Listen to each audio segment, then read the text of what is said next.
The attacker seized the narrator again and struck to silence any sound, then stepped back and watched with calm eyes. Students whispered and exchanged threats, while the narrator lay bruised and gasping. After a long pause, the attacker turned away and left the room. The unknown attacker resumed his blows until the narrator could barely breathe. Blood pooled while the narrator pushed up against pain, and cries rose around them. No decisive help reached the fallen student. A smirking student lingered and sneered. The attacker struck again to silence any sound, then stepped back and watched with calm eyes. After a long pause, he turned away and left the room. Soon after, the school violence committee convened and reviewed the assault. So Haiwan escaped expulsion by threatening the school with a recorded version. The narrator's homeroom teacher was also disciplined, while students argued the punishment was too weak. The narrator stopped provoking incidents and walked the halls alone. After the committee's decision, the school corridors still felt charged.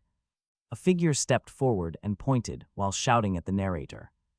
Later, a teacher clenched his fists and yelled he could not stand it any longer. Screenshots of anonymous posts and direct messages from DEATHCOOL and other accounts circulated, stoking fear. The narrator then walked beside another student.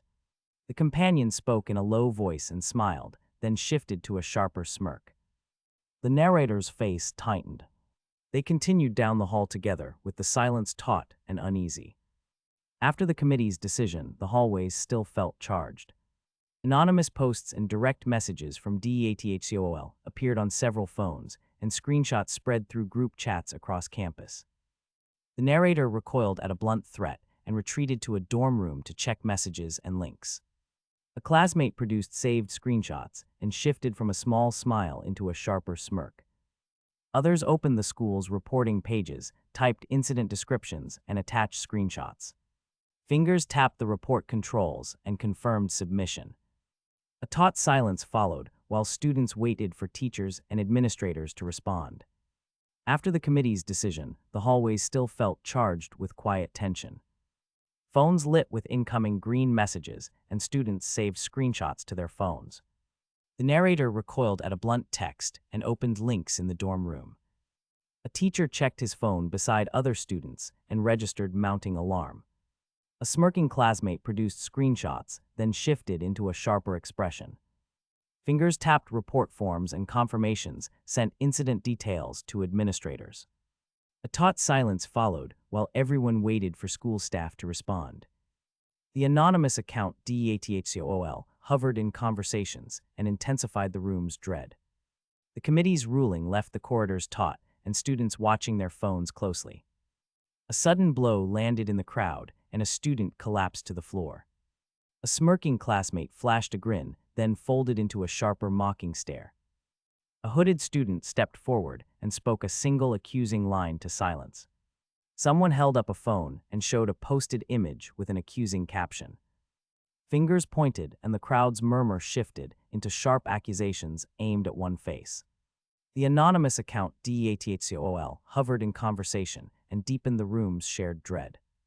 Students held their breath after the committee's ruling as whispers moved through the hall.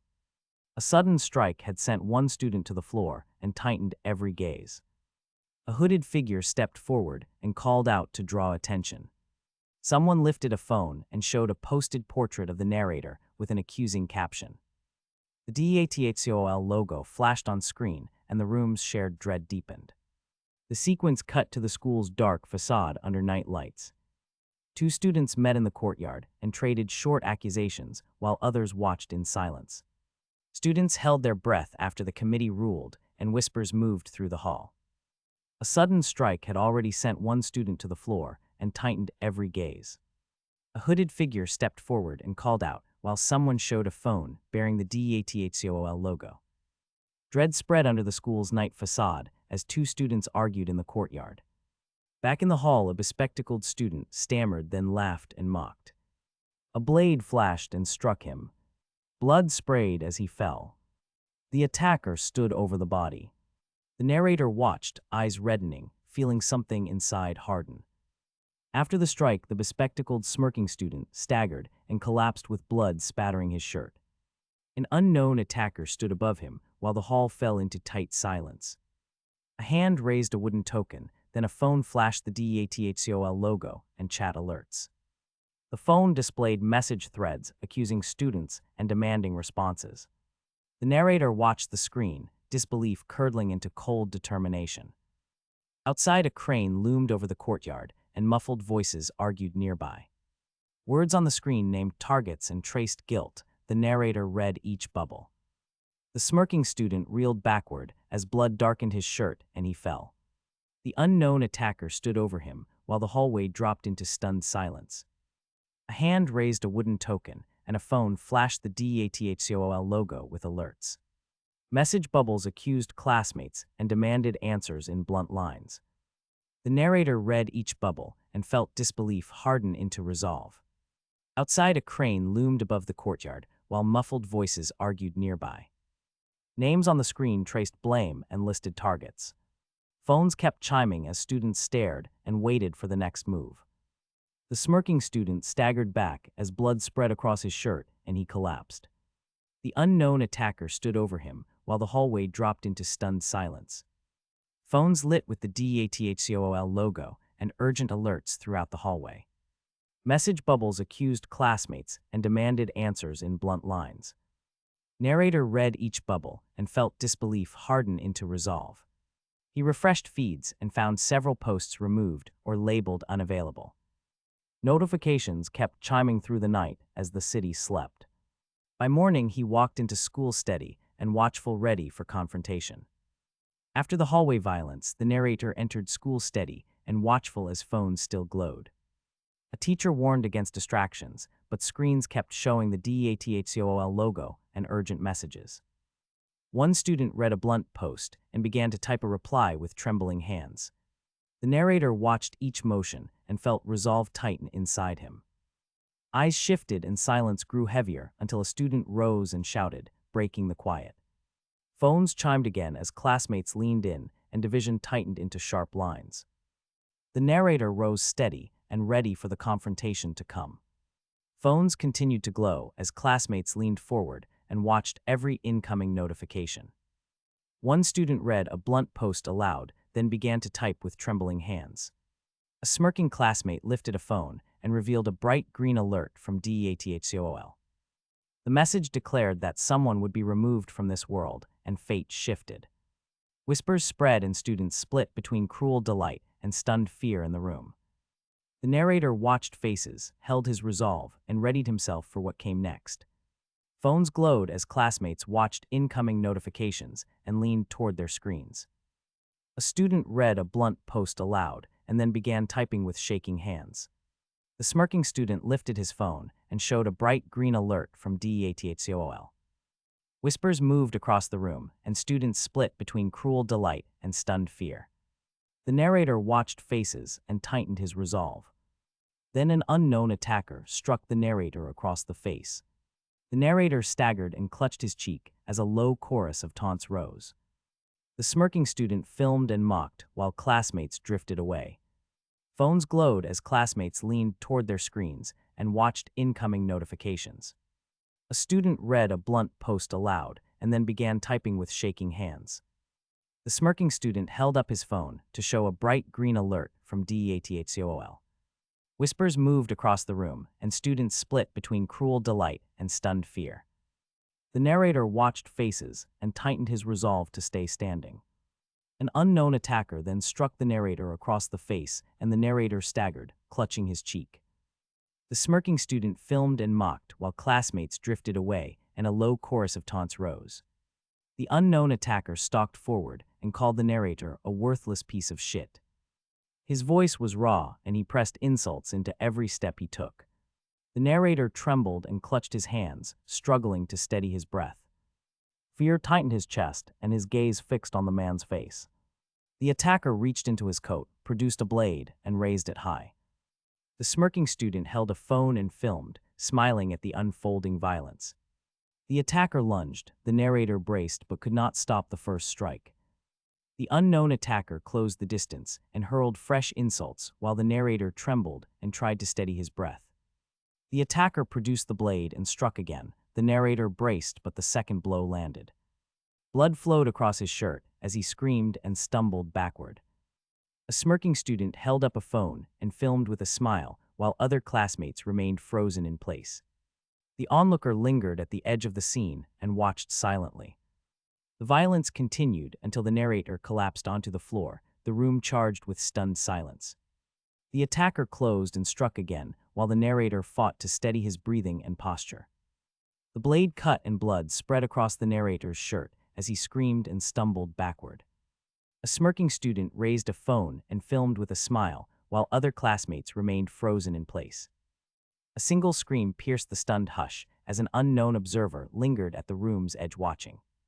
The assault continued until the narrator crumpled to the floor and no one stepped forward to stop it. After the assault, rain blurred the school roof and street into a dull wash of gray. A lone figure stood beneath an umbrella and raised a phone to record. The narrator forced himself upright and spoke, voice hoarse and raw with effort. The umbrellaed observer replied calmly without remorse, eyes glinting behind thin glasses. The camera kept rolling as the observer stepped away into the rain and shadow. A final close-up lingered on the observer's eye, reflecting the narrator's soaked face. After the assault, rain blurred the school roof and street into a dull gray wash. A lone figure stood under an umbrella and raised a phone to record.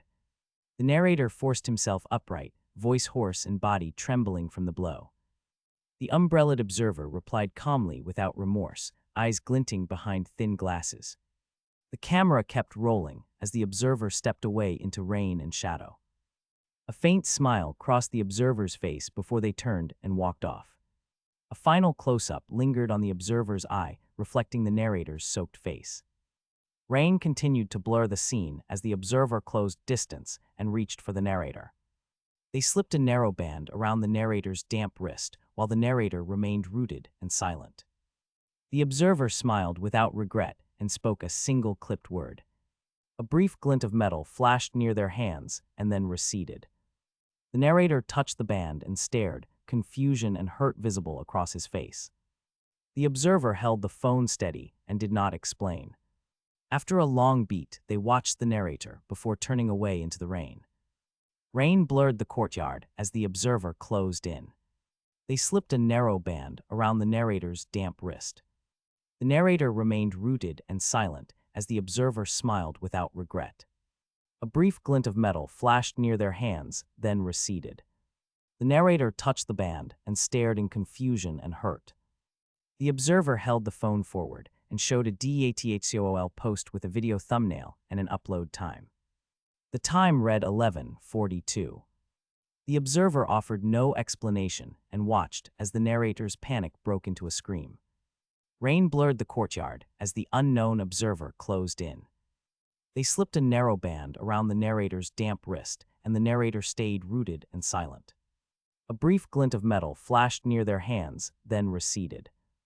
The observer held the phone and showed a DATHCOOL post with a video thumbnail and time. The screen read 11:42. The unknown observer offered no explanation and watched as the narrator's panic rose into a raw scream. Nearby classmates looked on without intervening, while the observer kept smiling without regret. The moment ended tense and exposed. Rain smeared the school courtyard while the unknown observer stepped closer to the narrator. They bound a narrow band to the narrator's wet wrist and then showed a phone. The screen displayed a DATHCOOL post and a video thumbnail with a timestamp. Nearby classmates formed a ring and watched without moving to help or speak. A student under an umbrella smiled while holding two phones and a public poll about Goyun. The narrator's panic rose into a raw scream before a sudden impact struck their face. A red recording indicator flashed on the device as the narrator crumpled to the wet pavement. The unknown observer watched every reaction, expression fixed, and the courtyard grew more exposed. Rain streaked the school courtyard as the unknown observer moved close and tied a thin band around the narrator's wrist. They held up a phone showing a DATHCOOL post and a video thumbnail with a timestamp. Classmates formed a silent circle, while a student under an umbrella displayed two phones and a public poll about Goyun.